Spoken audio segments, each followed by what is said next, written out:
Okay, so let's go ahead and get started. Welcome, everybody. Julia here with Inspira Advantage. We're an admissions consulting company dedicated to getting deserving students into the medical school of their dreams. Really excited that you joined us here today. We have a really awesome webinar lined up all about writing the perfect secondary essay, which I'm sure many of you are preparing to do.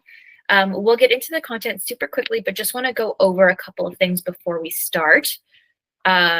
Here's what you can expect to learn more about: how to tailor your secondary essay to each medical school that you apply to's culture and mission. You'll learn strategies for highlighting your volunteer research and clinical experiences in a compelling narrative. You'll look at ways of highlighting your strengths and passions in a way that really resonates with admissions committees. And you'll learn how to avoid common mistakes and pitfalls that can hurt your chances of acceptance. A little bit about Inspira. We are an admissions consulting company, like I mentioned. We're committed to helping you get accepted at your dream school, at your dream medical school. Our experts come from all over and have helped applicants like you get into top medical schools, residency programs, dental schools, and more. Here's a little sneak peek of our stats there. And then I'd like to go ahead and introduce our panelists. We have Jay and Katie joining us. Jay, if you want to go ahead and introduce yourself, and Katie, you could follow. Yeah, hi everyone. My name is Jay. I am currently a fourth-year medical student at Mayo Clinic, Arizona, and I have a lot of experience helping students get into medical school, but also I've been on the admissions committee over the last 3 years for my medical school, so I've also had that perspective of reviewing applications and interviewing pre-medical students. Hi, I'm Katie. I am currently a fourth-year resident in plastic and reconstructive surgery at the University of Wisconsin after attending medical school in Virginia Commonwealth University School of Medicine in Richmond. I have experience both on the medical admissions and residency admissions side of things, and have a bit of a background in education and learning, and I have been loving doing this job, so I'm happy to be here and talk to you all today. Amazing. Thanks so much to you both. Just a few quick things before we get started. This session will be recorded and it'll be sent over to all attendees tomorrow morning. So if you missed something or if you want to go back and rewatch, we'll have that in your mailbox by tomorrow morning. Secondly, we're going to have a designated Q&A section at the end of this webinar. So if you have a question throughout the webinar, we ask that you hang on to it and type it in the chat box when we reach that Q&A section. And our two panelists will be happy to answer those questions for you. Alrighty, so with that being said, let's go ahead and get started. Jay, can you start us off with the purpose of secondary essays? Yeah, absolutely. I would say, the secondary essays really do matter. You will see that a lot of medical schools look at this with great importance to figure out whether you are a good fit for their school. So it allows them to get a deeper understanding of who you are. And it also gives you the opportunity to explain kind of some of your experiences, what you actually value, what your goals are. And again, whether those end up aligning with that particular school's mission and their values and their culture of education and what they want their learning environment and their student body to be like. So really using the secondary essays, this is your opportunity to show why you would be a good fit for the school and how you can contribute to their community, whether it's the city that the school is located in, and also what is going to set you apart from other applicants, from all of the other pre-med students that they are reviewing at that time as well. For me, I just really tried to highlight 100% what my passions were rather than trying to fit the mold of what I thought they were looking for. And that way I found a place that is a really good fit for me. I can take this next slide. We'll be alternating kind of throughout the talk. So I'm going to be talking a little bit about tailoring, the importance of tailoring your secondary essays to each program in medical school. And this is, I think, pivotal. I think one of the most common mistakes I see clients make sometimes is that they want to write one or two great, why medicine or why this med school essays and kind of try to reuse that for the efficiency of labor, which I certainly understand. But really, it's very important to tailor and these essays and make them very specific to the school's mission and their school in particular. You want them to feel like you are genuinely interested, which of course you are, and that your values and passions line up with their own. And so it's really important to specifically look at the school's mission and make sure to incorporate those values into your secondary answers and demonstrate how your own experiences have contributed to similar values and why that would make you, a good medical student at this program. It also is just important that it feels personal.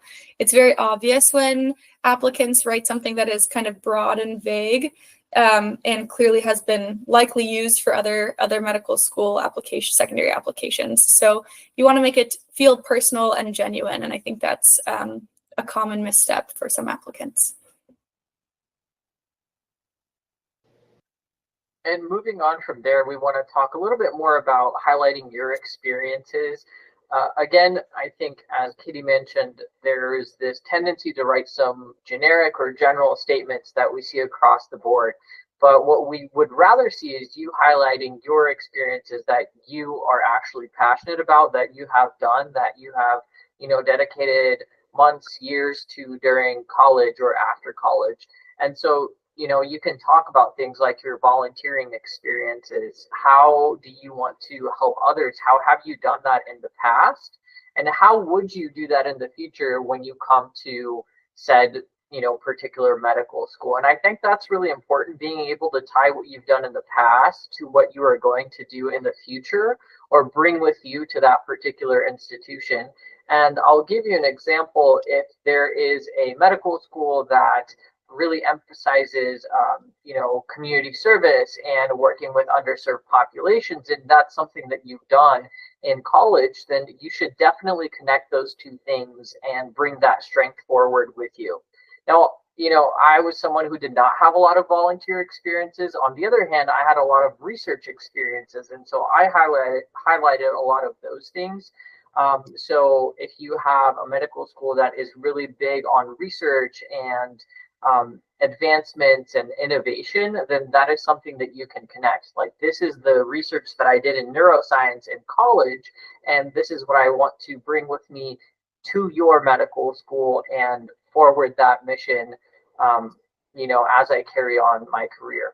And you can also talk about all of the clinical experiences that you've had. A lot of us go through shadowing, a lot of us go through scribing and other patient and clinical interactions that are really crucial for admissions committees to understand that you have had exposure to medicine and you have a good idea of what it entails. So definitely, you don't need to feel like you need to highlight everything, because not every person is going to do absolutely everything that there is out there, but you should be highlighting the things that you are passionate about and then you have lots of experience with, whether that's volunteering, research, clinical experience. And with that, we'll go on to the next piece, which is how to craft a compelling narrative of your story. Yeah, so in addition to what Jay mentioned, highlighting all of your experiences, it's really important that this, again, another common misstep, that this doesn't become really a retelling of your CV or your application. This is a chance to demonstrate some authenticity, differentiate yourself a bit from the other applicants, but also kind of go on to explain your experiences, your research, your volunteering, etc. But you need to do so in a way that is, like this says, a compelling narrative that tells a story about how you got where you did and why these experiences have led you towards medicine. Really, you want to, it doesn't necessarily have to be chronological, but you want to tell kind of a story about what experience prompted your interest in medicine, say, and then what did you do as a result of that experience to get more exposure, and what did that experience lead you to? Maybe you went on a mission trip in high school and it really sparked that interest for you, so you sought out classes in anatomy and physiology and ultimately tutored those and got some more experience in research and things like that led you to medicine. Basically, you want to tell a story and make it make sense for the reader. Like, how did you get here? How are you now here filling out this secondary? So it needs to be, obviously, you want to make it a little interesting for the reader. And And I think that narrative really speaks to that. So tell us a story about how you're here, and really want that story to demonstrate.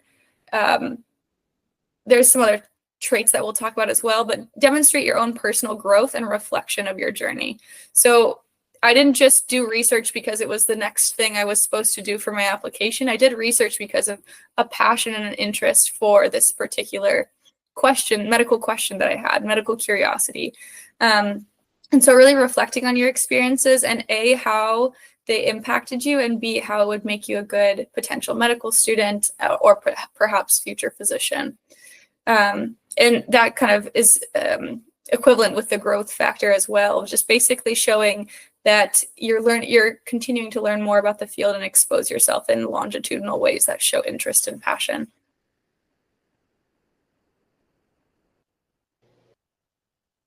And for the next piece, we talk a little bit more about, you've talked about your experiences and your growth in these experiences, and how can we showcase the strengths that we have learned from these past experiences that we will carry forward with us into medical school, because that is what admissions committees are looking for. We want someone who is a leader, someone who is a good communicator, especially in clinical settings, someone who can empathize with patients, and being able to, relate all of those strengths. Again, you don't have to have every single strength, but reflect on what are your top 3 strengths as an applicant and showcase that from your past experiences. For me, I studied biomedical engineering in college, so a lot of my work during college, involved creating medical devices, working on biomedical startups. And so I found that a huge core strength of mine was, creativity and innovation, like being able to engage in medical advancements and carrying that forward with me into my career as a future physician, whether, I go into plastic surgery and I'm creating some new device or new reconstructive procedure, or I go into psychiatry and figure out a new way to cure depression. I really tried to highlight that strength, but again, I connected it to something that I had done in the past. And connecting that strength to a particular school's values. Again, as you read their missions, you will see some might highlight primary care and serving the underserved and dedication to community service. And others might highlight, innovation and research and academia, and being able to tie in your strengths to those particular schools to show them that you would be a good fit for their particular institution is exactly what you want to do. You don't want to lie or falsify information. If I didn't do that much community service, I'm not about to, write to a school that has that as their value, that I did a bunch of it and that's like my goal and passion in life, because they can sense that, especially once it comes to the interview phase. So no matter what you do, I recommend being truthful, completely truthful about your experiences and what your strengths actually are, because medical schools are looking for different types of people within their class. They're not looking for the exact same person.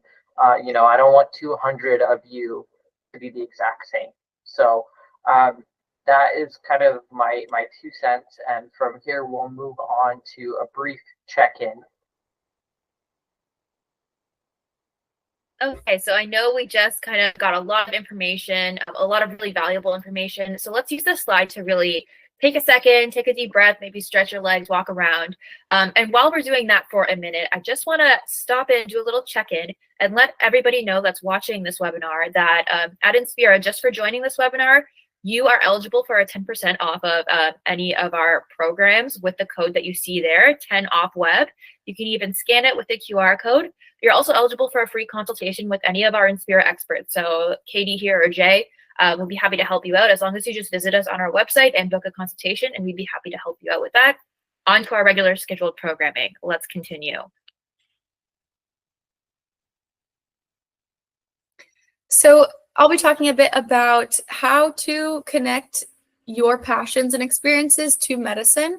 It's a little bit about what I was saying with the narrative as well, just basically tying in your personal story and experiences and that narrative we talked about into future career goals or potentially interests. It's okay if you don't have an exact idea of what kind of, clinical practice you'd like to have as a future physician, that's okay. You're kind of not expected to necessarily have that at this time, but your experiences and your interests should kind of be evident through your application and again through your secondaries, especially like, you know, like Jay was saying, if you have a particular interest in, say, helping the underserved, and you have scribe experience in an underserved community, and you have volunteer experience in an underserved community, that is going to show longitudinally through your application, and that and how you got to those passions. So, for example, what your personal story is that makes you so passionate and driven about this topic or this area of medicine, and then telling how that will drive your future career goals as a medical student and hopefully a future physician. That kind of longitudinal narrative is really important to showcase if possible. And so really, most importantly, and certainly the most common question you'll get on a secondary application or secondary essays is why medicine or why this program? And you'll get it again on interviews.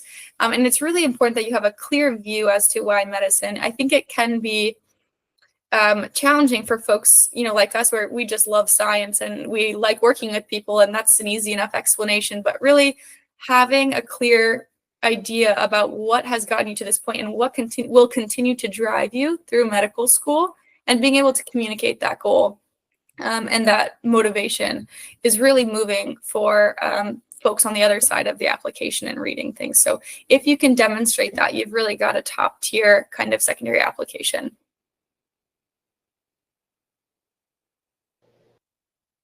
And then we talk a little bit more about, you know, balancing your application as a whole and different aspects of you as a person. We tend to see in a lot of applications, obviously, the main thing, which is academic focus. You know, we focus on our academic strengths, whether that's our GPA, our coursework, our MCAT, and all of the extracurriculars that are kind of clumped into this academic life of ours. And that's fantastic, but I think oftentimes people miss out on this personal experience piece.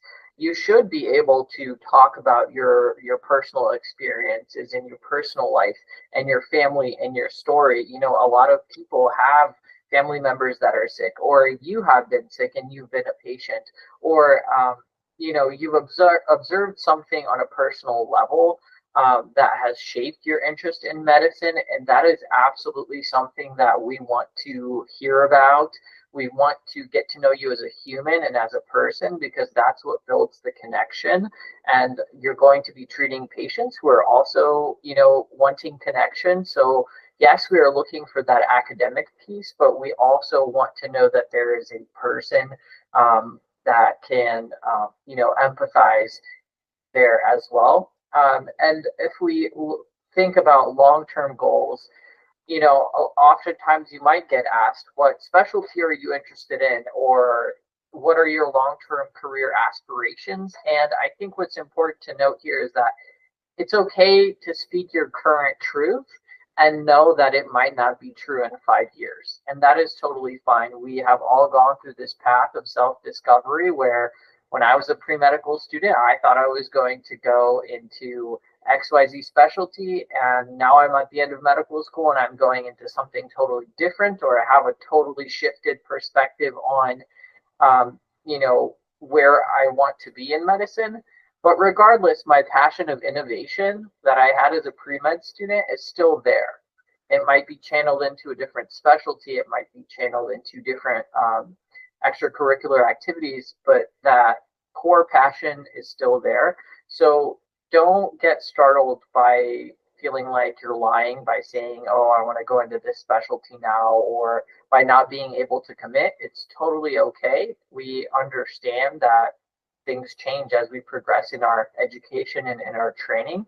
But being able to relay kind of your academic persona, your personal experiences, and this vision of whatever your long-term goals are right now is extremely important, both in the secondary phase as well as the interviews and beyond.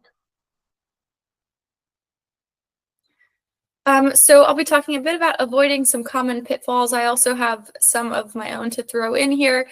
But firstly, and I would say, I don't know if these are all kind of most importantly in my opinion, but firstly, failing to answer the prompt or going on some kind of tangent. It seems obvious. This seems like obvious advice, but the number of times I have seen applicants think they're answering the prompt, but really they've just written a beautiful essay that doesn't really answer the question that's being provided. So it's really important that once you think what you've got is a completed draft of your secondary essay, you go back and you reread that prompt, make sure you've answered all the pieces, because oftentimes there are more than one question. So make sure you're answering all the components of the prompt, and make sure you've demonstrated not just the answer, but how you've demonstrated that answer in real life. So what experiences do you have just to support your answer or your claim, and or what you would hope to do in the future to further support that that prompt or that question. Secondly, using generic or overly broad language. We did kind of talk about this already. So anything that doesn't feel personal is, at least to me, almost immediately recognizable on secondary applications. I can tell when I think most people can tell when you've created a kind of a vague, broad answer for things, and it really doesn't apply to the specific school we're looking into or the specific program we're working at.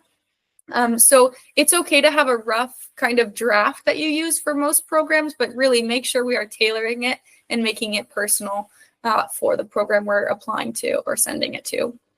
Overemphasizing academic achievements at the cost of demonstrating your own personal growth or reflection. I think this is really important. It also kind of speaks to that earlier comment I made about just retelling your CV, just retelling what experiences you've had, what volunteer services you've had, what, sports you played, things like that are already on your application is really not of benefit to you as an applicant, and is not necessarily what I'm looking for as a reviewer, truthfully. I want to see what experiences you had, but more importantly, how did they make you who you are? How are they going to make you a good medical student? And what do they say about your interests and passions?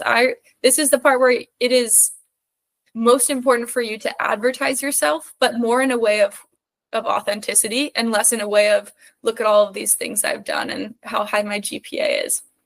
So really that's kind of my point of view on what these secondary application essays should be. And then finally, and this again seems obvious, but always a common pitfall, neglecting to proofread your essays, leading to spelling and grammar errors. I see missed commas, missed periods, missed capitalizations, things like that. Google is so readily available to us. There really shouldn't be any misspellings or grammar errors on your essays.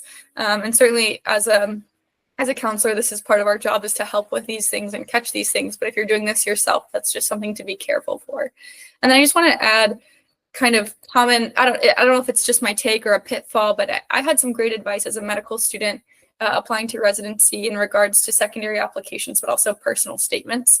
And it's kind of like 95% of these essays are just fine. They hit all the marks, they say all the things that everyone says and that are appropriate, and they're fine. And they don't really move me one way or the other.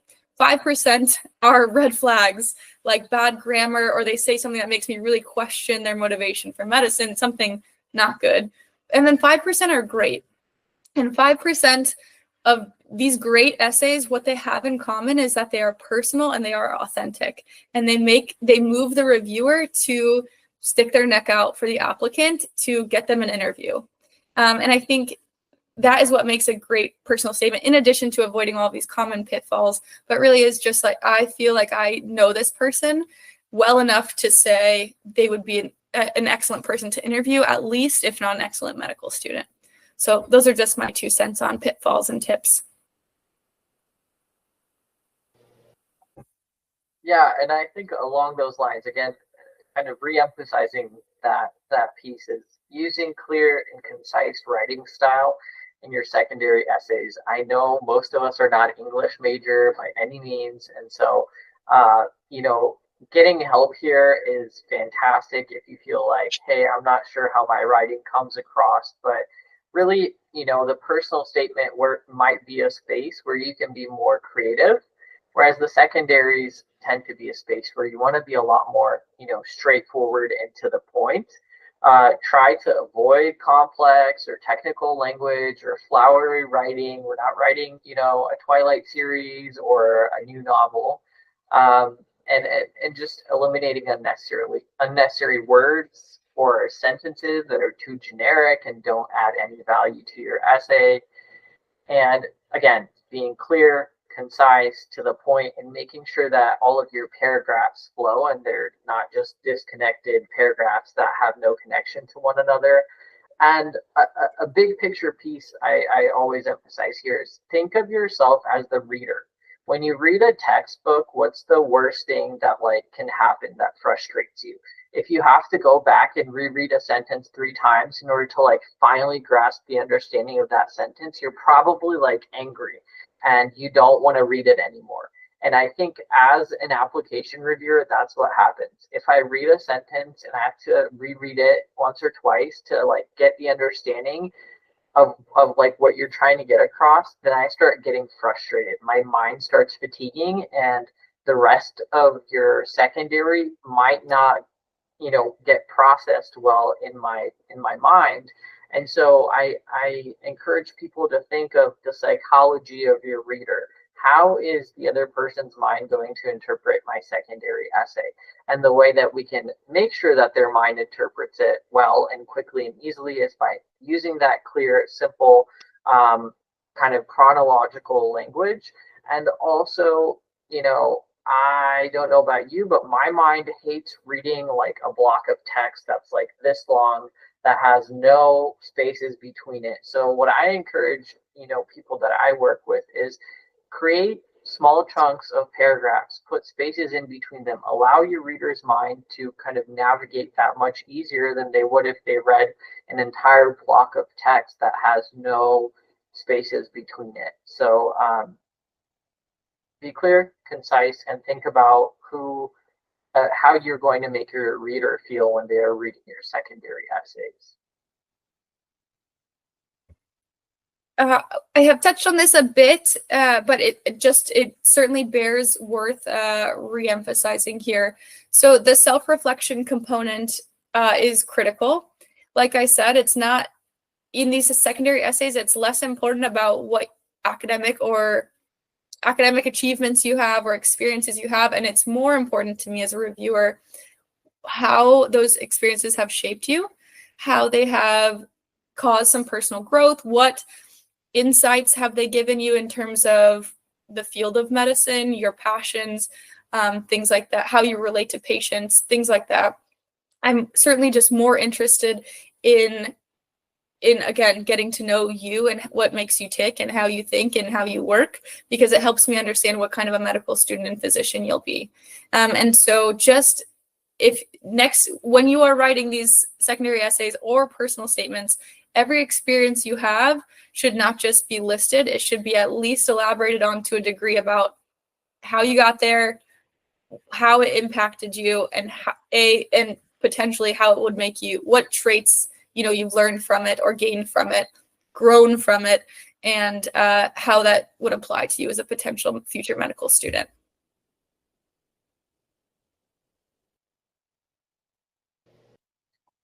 And in terms of standing out with authenticity, again, we've mentioned some of this already, but really focus on being true to yourself rather than trying to fit into what you think the school wants.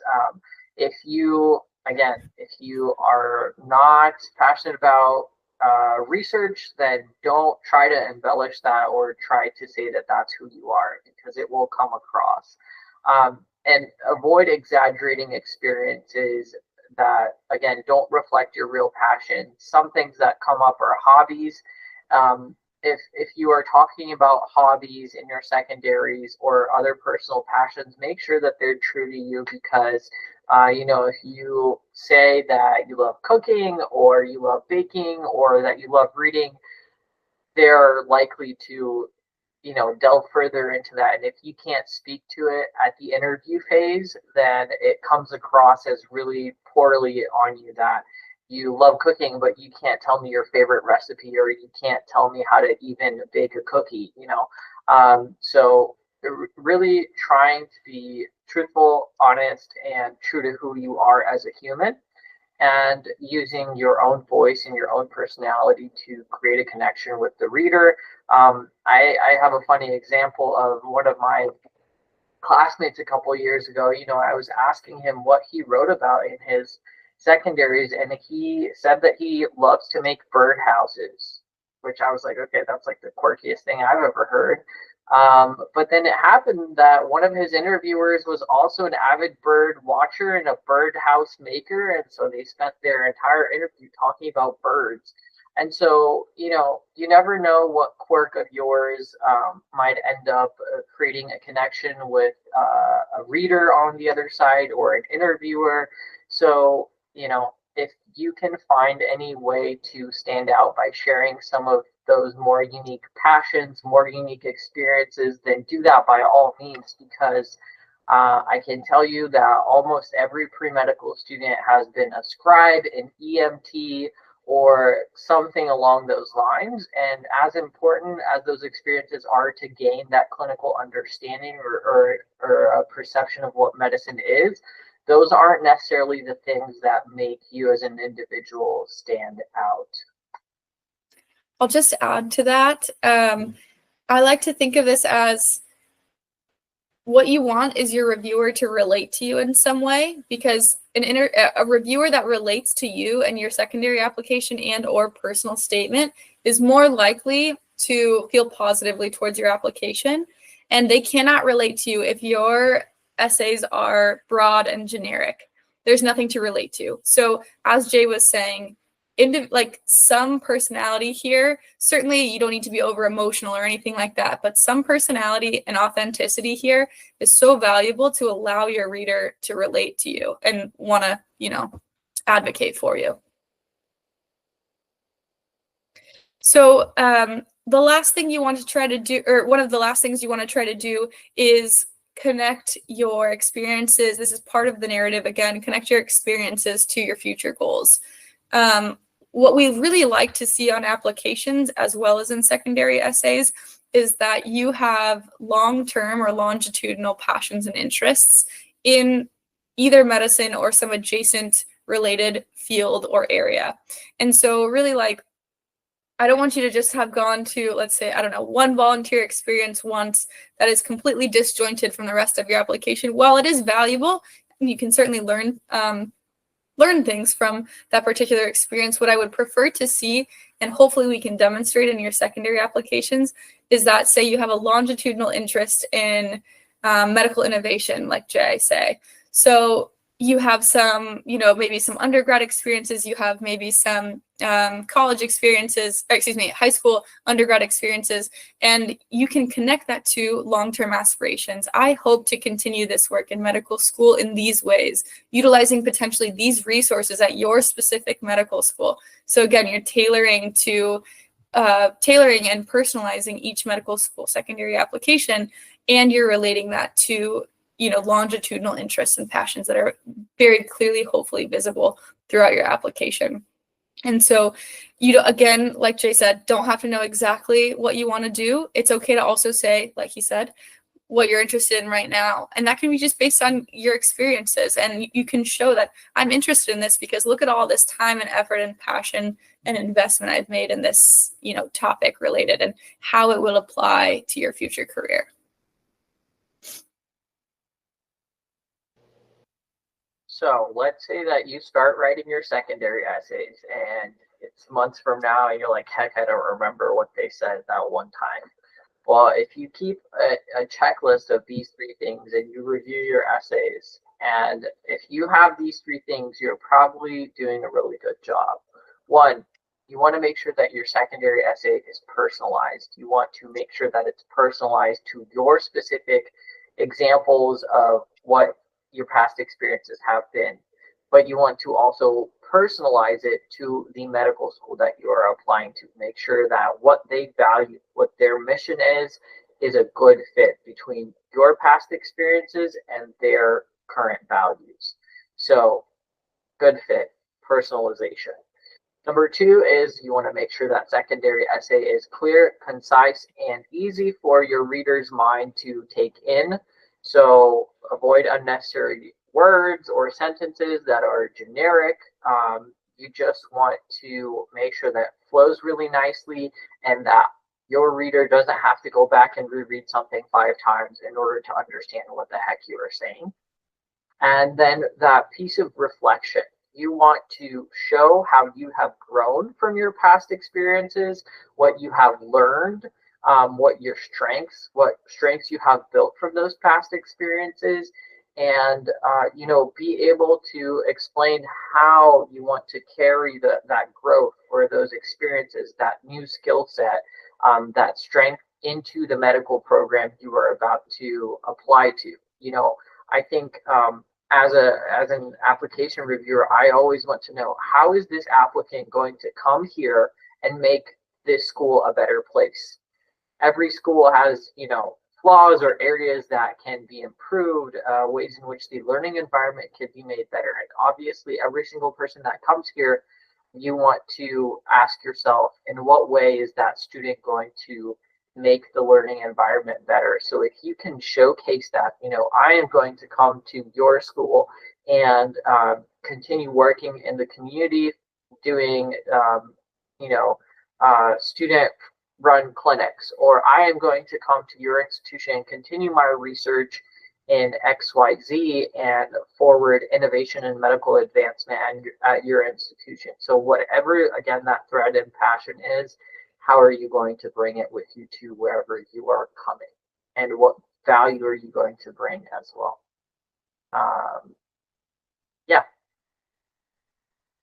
So wrapping it up and kind of summarizing, ultimately, secondary application essays are of the utmost importance, not just for demonstrating your achievements and your experiences, but certainly demonstrating a longitudinal pattern of interest and education in the field of medicine, and how that will predict your future successes as a medical student and as a future physician.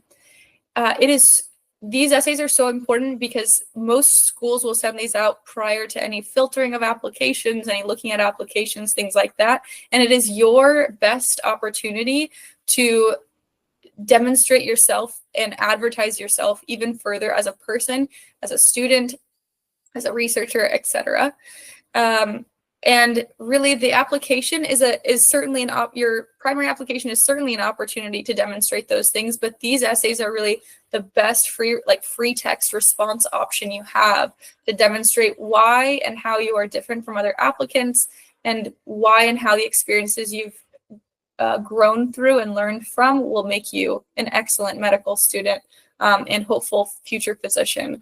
And so, working with clients, it's truly my honor to help kind of get to know them and get to know them well enough to help them demonstrate these things about themselves and why they are so deserving of an opportunity to interview at all these medical schools. But certainly, if you're working on them by yourself, keep these things in mind. I think this is an excellent kind of summary of the importance and the critical points and pitfalls of writing secondary application essays.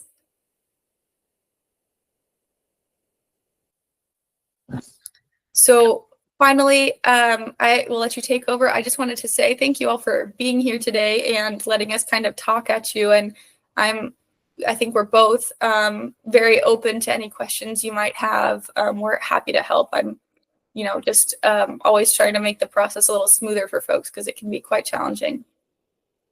Yeah, thanks so much, Katie and Jay. Really insightful conversation. I know I certainly learned a lot. I'm sure you all did too. Just a couple housekeeping things for people that joined late. This is our Q&A section. So if you have a question that maybe came up throughout the webinar, or you'd like to ask a question to our panelists now, feel free to just type it in the chat box and they will both answer it for you. Also want to flag again, if you missed it in the middle of our presentation, we had a QR code with a 10% off discount for any Inspira program.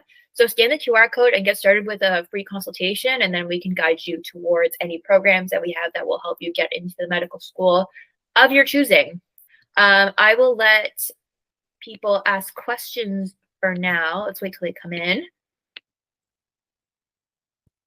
Katie, I know Jay kind of mentioned the bird box or the bird house example of something that was really unique that he discovered or whatever from the secondary example. I'm wondering if you had an example of a secondary essay that maybe really stuck out to you that you can share as an example as well. Yeah, I am totally with Jay in the comments about like just pretty much be yourself, be a professional version, but be yourself and kind of embrace, if they are genuine interests, certainly embrace them. I've had a client write about a very specific memory that they had in regards, this is just one that stands out to me, but they wrote about this very specific memory in which they were sitting at the dinner table, pushing some meatloaf around their plate and picking a scab that they had on their knee from playing softball, earlier in the week or something like that. And they used that as a metaphor throughout the essay actually to demonstrate, like the scab kind of falling off as like this like new growth throughout undergrad and then ultimately throughout medical school. This was a residency application, but I just truly love kind of nostalgic memories like that, with the caveat being like, of course, you don't need to evoke any intense emotion or something, but things like that. So that embraced the kind of use of a hobby that the interviewer could talk to the applicant about. But it also kind of has this lovely sense of being a metaphor you can use throughout the paragraph and throughout the narrative. It kind of ties your narrative together. So when I recommend both for personal statements and for secondary essays, so if clients are kind of having writer's block or stuck, I try to talk to them about what are some very specific, like nostalgic memories you might have. They don't have to be related to medicine. They can just be something that was meaningful to you. And we can find a way to relate that to medicine and to your experiences. And I think that kind of gets the reviewer on your side, can be relatable for the reviewer. And I don't know, that's some advice that I like and I use often. Thanks. And for the both of you, how long do you think someone or an applicant should spend on their secondary essay? Is this something that they can bang out in like 2-3 weeks, or should they take, a couple months to work on it? Jay, do you want to take that one? Yeah, sure. I think it really depends. If we're talking about just one school, for example, like a secondary application for one school, then typically, I always recommend people turn around and submit that within 2 weeks. It's not necessarily a hard deadline always, but that's to be the early bird. You want to do that within 2 weeks. But in terms of how long you should expect to prepare, I always advise my clients to start pre-writing. Once we submit the primary applications, we immediately start the pre-writing phase for the secondary essays. So I think it could take anywhere from a month to 2 months, depending on how many schools you're applying to, how many secondaries you're getting, and how thorough you are going to be in your responses. Yeah, I can speak to that, and then I can see we have a hand. I'll just keep it short and sweet. I have a little bit more, I tend to lean on a little bit of a tighter timeline. I think my turnaround, I encourage applicants and clients to have a tight turnaround because it is a rolling kind of review process for a lot of places. So I think 2 weeks is great. If we can get them out in a week, that's great. The pre-writing is really essential, and everyone's coming from a different place in terms of comfortability with their writing. So the timeline is a little challenging, but I totally agree with Jay. It should be a quick turnaround time so that people can start reviewing things and hopefully selecting you for interviews. Amazing. Thanks so much. It looks like we have a couple questions trickling in. G, I think that's how you pronounce your name. If you could type your question in the chat box, it's just easier for everybody to see. That would be wonderful. But, I see you did that already. Okay, so I'll get to Isaac's question first. For out-of-state students, how do you approach a question that is state-specific? Say, how would you contribute to the health needs of the state you are applying to when you are an out-of-state student? How generic and specific can you be? Jay? Yeah, I think that's a great question. And this, again, is maybe the medical school trying to see how committed you are to maybe serving that population, that state, or staying within that state after medical school. But I think this is a place where you need to do your research. It's okay if you're an out-of-state applicant. You don't know anything about, the medical school of Hawaii, neither do I, but that's where the piece comes in, where I will delve into the medical school's website, and beyond that, I will delve into the state, like trying to find data on what types of populations are in that state. Are we taking care of a specific subset of people? Where are those disparities? And so you can definitely do your own research, and that is how you can impress the reader, because the reader will see a bunch of generic responses, and then they'll come across yours with maybe specific data or statistics or very accurate representation that shows that you did your research on that state population or a community that is being served, and that is going to make you stand out in a positive manner. Yeah, I 100% agree with Jay on this. I would say the more generic you are in these out-of-state answers, the more you'll fall into probably that 95% that are like just fine and they don't help or hurt you. You can say some generic answers about any state that you don't know about. Jay is totally right.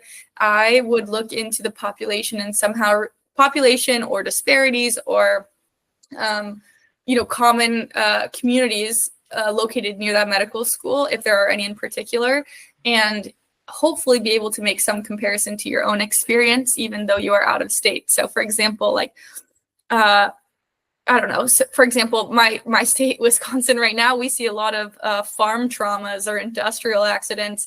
And, maybe you don't live in Wisconsin, but you can relate to that because you were a scribe in the ED in a place that had that. You can find connections, or working in underserved communities where you are, and talk about the underserved communities and the location of this medical school that they target and often do outreach with. So you can find connections. Google is too easy to use to not have a good answer for this.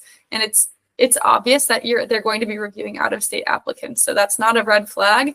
What is a orange flag is that your answer is super broad and generic and has nothing specifically to do with the school. Yeah. Okay, amazing. Thanks so much. We have two questions from G. How late is too late to submit a secondary? Can you give a guideline on submitting beyond the 2-3 week turnaround? Yeah, I don't think, and Jay, let me know what your thoughts are, but I don't think there's a too late. I think they're all worth submitting for the most part. Ideally, we have that tight turnaround that we talked about so that you can start being reviewed if they have some kind of rolling component to their applications. But as soon as you can get it done with a good product is really essential. So if you are past that turnaround time that we've just discussed, I think it's still certainly worth submitting it. Just making sure that you've got a good product to submit is essential. I think, of course, it could potentially hurt you delaying the turnaround time, but it's certainly would hurt you more not to turn one in. Yeah, I totally agree with that. If you can't do it in 2 to 3 weeks for XYZ reason, maybe you got sick, maybe you're working full time, whatever it may be, don't not submit it, and also don't just rush to submit a low quality response. Like, actually take the time. It's okay if it's been a month. So most schools do rolling admissions. Some schools, like I know my school, Mayo Clinic, does not do rolling. So they look at every single application and they interview all the people they want to interview, and they don't decide who's in the class and release that until February. So not every school is rolling, and even if they are, it's okay. Like, people are still submitting their secondaries well into November, December. Just if there is an ultimate deadline that is beyond that 2 to 3 week turnaround, it will be given by the medical school. They do have eventual cutoffs for when they will accept secondaries, but they're months down the line. So I don't think it could hurt you to submit a high quality response, even if it's outside of that 2 to 3 weeks. Okay, and the second question. All of the mission statements sound extremely similar. How do you advise making each secondary sound specific? I'll just give one tip for this. I think you're totally right. The mission statements are fairly redundant and similar across programs. You can find some specific kind of unique traits occasionally, but what I like to do with this is find, again, Google is helpful. You can go to the school specific site and say their part of their mission statement is outreach for the underserved. We use this as an example because it's so common. Outreach for the underserved communities in the area. What I would then recommend doing is going to their school site, finding specific programs and or clubs that do outreach, perhaps student clinics or some kind of educational outreach to those communities, and you can reference those specific programs in your response. So you can say, I really resonate with these values. They are, my own values as well as seen by my experiences XYZ.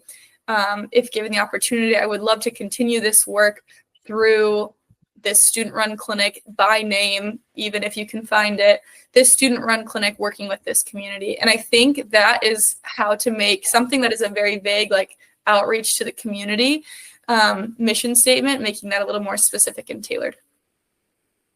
Yeah, I totally agree with that. And I agree that the mission statements do sound similar. I think what you'll notice is like kind of 3 buckets or flavors of mission statements across many schools. Like you'll have some schools that will kind of emphasize research heavy, subspecialization heavy. So that's like one bucket. Their mission statements might be similar across many medical schools.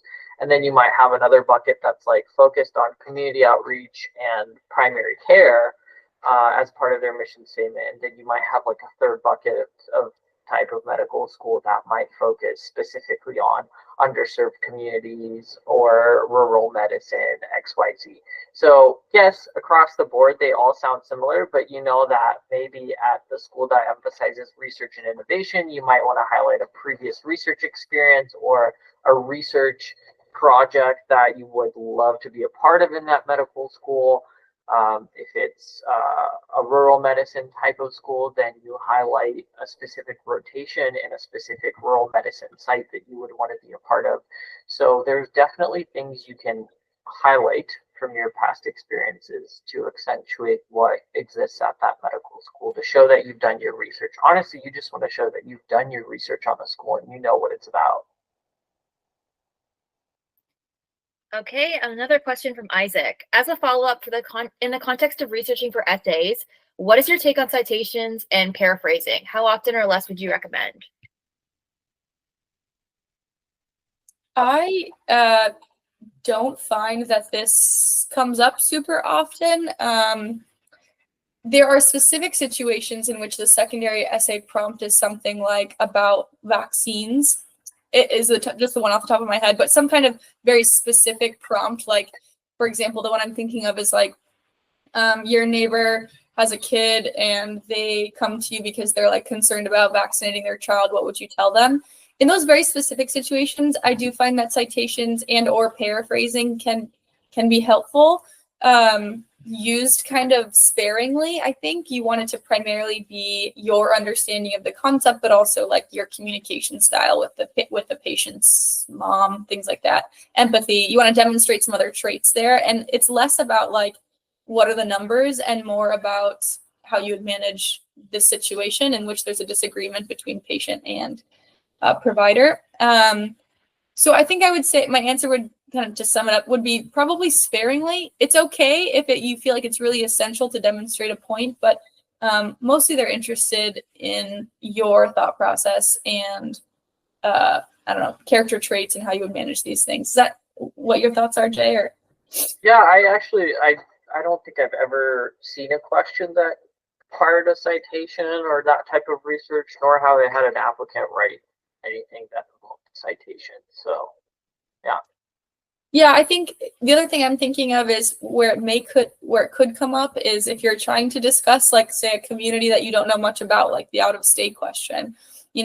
Instead of saying like based on this website, the community in your area is this. I think it's comfortable to assume that a lot of those things are common knowledge, public knowledge, and you don't necessarily need to cite them. You can just say like, from my reading, of the school side or from my reading of whatever, you know, this population is present both in your own community and mine, and how I am passionate about it, or whatever you want to say. I just don't find that citations or paraphrasing really need to come up very often. Yeah, agreed. Amazing. Thanks, guys. These are great questions. I think those are all the questions that we have for today. I know we all learned a lot here. Those were great questions, like he mentioned. I want to thank you all for joining us for this webinar. I hope you learned a lot. I know we all did. Special shout out to our panelists for really being so thorough and answering every question that we truly needed to know.